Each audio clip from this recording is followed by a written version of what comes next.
Richie Incognito, he's a damn good player. According to Pro Football Focus, he's the 12th best guard in the NFL.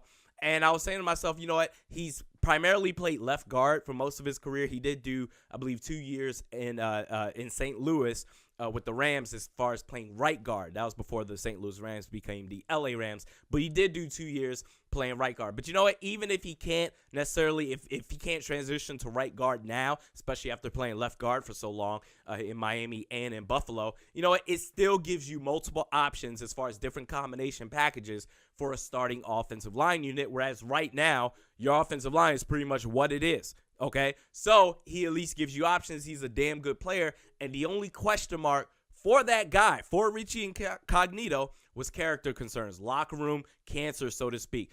And yes, the bullying scandal against Jonathan Martin when he was with the Miami Dolphins, he went off on racist rants and all that terrible stuff.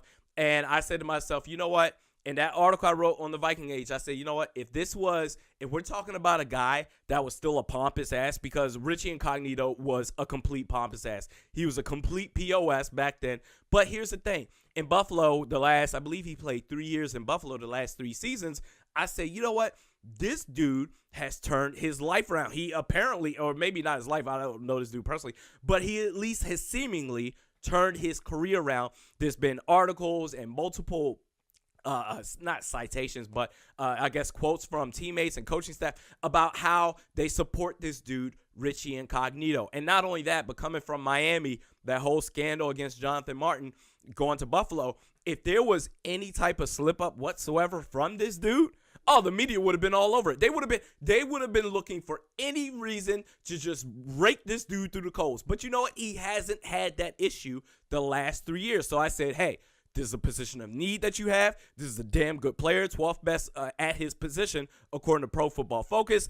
And as far as any type of concerns about behavioral concerns or locker room issues or what have you, dividing the locker room, it didn't seem to be there because the last 3 years he has done so well as far as keeping things under wrap and being a very productive player. The only thing that I would have done if I was Rick Spielman at that point is I would have said, hey, I would have brought in my key players, that my most important players, that especially the ones that I would consider over the long haul, like Stephon Diggs, Kirk Cousins, and all those players like that, even on defense, so to speak, too, like Harrison Smith, Eric Hendricks, whoever it is.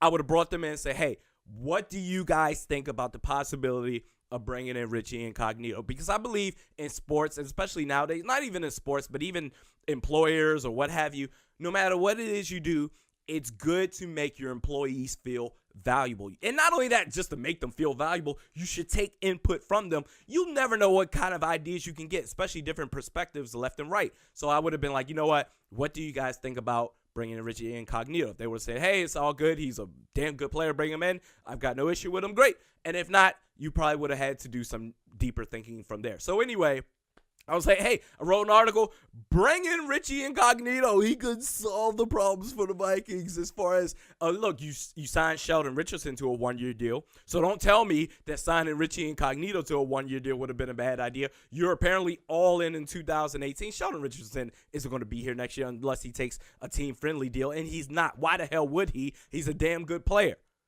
So I said, bring in Richie Incognito. Sign him. Okay, and this could be the missing piece. You could put Mike Remmers back to right tackle. Rashad Hill could be a valuable depth piece if someone goes down, and you could just go on from there.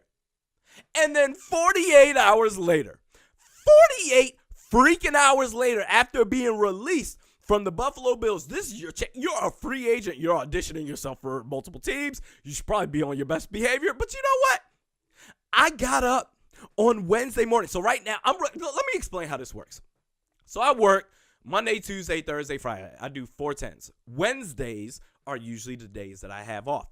This particular Wednesday, and quite honestly for the last month or so, I've been hella busy doing stuff at work. But anyway, this particular Wednesday, I say, you know what? It's been maybe 2 weeks since I did a podcast. Because look, I'm not going to sit here and talk about some OTAs and dudes in shorts and break down, what 6th-round pick do you think?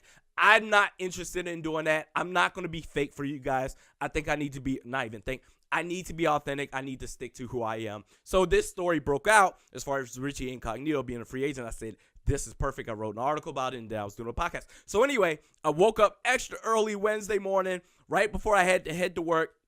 I said, I'm going to do this podcast this morning. got on there, was kissing Richie Incognito's ass. Oh, this is going to be a good fit. We all just bring him in, and it's a 1-year deal. No big deal. You can move on after next year. It doesn't restrict you from signing Stephon Diggs and Danielle Hunter and whoever the hell else you want to sign in the future, especially because it's a 1-year deal. And then, no kidding you, no BSing you, about a half hour after I was done with that, because I got my producer Aaron Roberts out in San Diego for he's the CEO, basically the owner of Blue Vision Entertainment Productions. So what I do is, after I'm done recording, I load these videos up, and loading these videos up, man, it's like this angle and that, it is a pain in the ass, because especially when you have a home Wi-Fi system, right? It takes like a half hour for each camera angle to upload, but you know what? That's just the price of admission that I want to give to you folks. And again, thank you guys for liking the show, watching it, listening, what have you. So anyway, after I'm done, about a half hour, I already uploaded one angle of a camera video. And I'm like, this is going to be great. I can move on with the rest of my day, go on, do work, and then we'll have the YouTube uploaded tomorrow, and no big deal. A half hour later, after I recorded that this is the second time I'm recording today. A half hour after I recorded that first podcast this morning, I get an alert on my phone. Richie Incognito got into an altercation where cops were involved. Cops got called in an altercation between Richie Incognito and some other guy at a Florida gym, right? Allegedly threw a dumbbell at a dude and told the dude, get off my effing playground. Are you serious right now? And look, I don't want to dismiss the fact that maybe this dude needs some help. Maybe he does, okay? But I'm just a little bit confused, quite honestly, because, again, you go from a pariah in Miami where it's like, I don't know. I would look, here's the thing. Greg Hardy, prime example. Great pass rusher he was. Went through that domestic violence situation. I said, absolutely. And he was a free agent. After he was, I don't know if he was cut from Carolina or what have you. I said, absolutely not. He's a free agent. I don't give a damn. I don't want him on this team. It was different for Richie Incognito because you went from Miami, and after Miami, I was like, oh, screw that, dude. You can F off. Forget that. But then you have a track record of the last 3 years in Buffalo where you apparently a model citizen. You turned your life around. You have received unwavering support from your teammates and coaching staff. So that's why I'm just a little bit confused by that, because then you go from that and just being celebrated, and then you come back, you unretire, you come back, you're ready to play. This is your chance. You're a free agent. You're going to get offers left and right. And you go out and do this?